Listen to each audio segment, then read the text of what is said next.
साल 1950 का यह एक चौंकाने वाला किस्सा रानी बाजार का है। यहाँ रामप्रकाश रहता था, जिसकी बेटी को 5 साल की उम्र में कैंसर हो गया। कई डॉक्टरों को दिखाने और इलाज कराने पर भी उसमें किसी तरह का सुधार नजर नहीं आया। होते होते एक रात कैंसर ने उसकी जान ले ली। उस बच्ची की जान रात को करीब 1 बजे गई थी। उसी रात को पास के ही एक गांव की महिला मोहिनी को एक ट्रक ने टक्कर मार दी थी। मोहिनी के परिवार वालों ने पूरी विधि के साथ उसे अंतिम विदाई दी। अब बच्ची के परिवार वाले भी उसे दफनाने के लिए जंगल की तरफ निकले। जंगल जाते समय अचानक से उस लड़की के शरीर में हलचल हुई। सभी हैरान हो गए कि मृत लड़की का शरीर कैसे हिल रहा है। थोड़ी ही देर में लड़की जिंदा हो गई और उसके परिवार वाले खुशी खुशी उसे अपने साथ घर ले आए। किसी को इस बात की भनक नहीं थी कि उस लड़की के अंदर उसी रात ट्रक से टकराने वाली मोहिनी की आत्मा घुस गई थी। बच्ची जब से मौत से लौटकर आई थी, तब से ही उदास और चुपचाप एक कोने में बैठी रहती थी। एक दिन उसकी माँ ने उसे खुद अपने हाथों से खाना खिलाया और मामा के घर लेकर जाने की बात कही।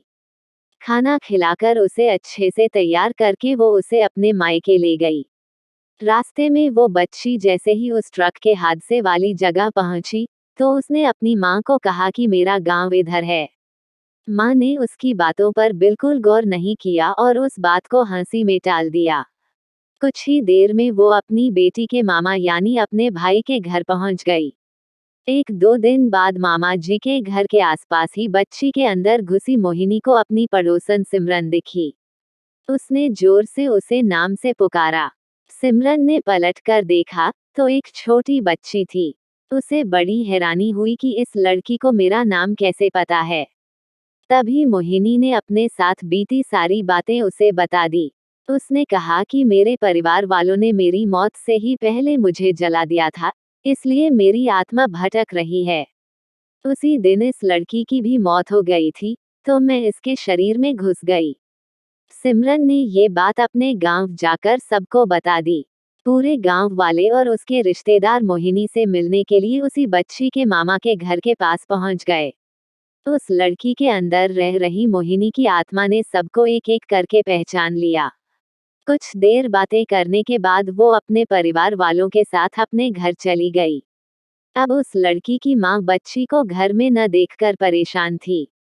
जब उसे पता चला कि वो कुछ लोगों के साथ दूसरे गांव गई है, तो वो उसे बुलाने के लिए चली गई। अपने परिवार के साथ खुश मोहिनी ने वापस आने से मना कर दिया।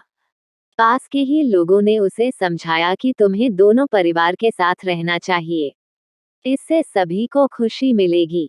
तुम किसी एक परिवार को दुखी नहीं कर सकती हो। इस बात को सुनने के बाद लड़की के शरीर में रह रही मोहिनी अपनी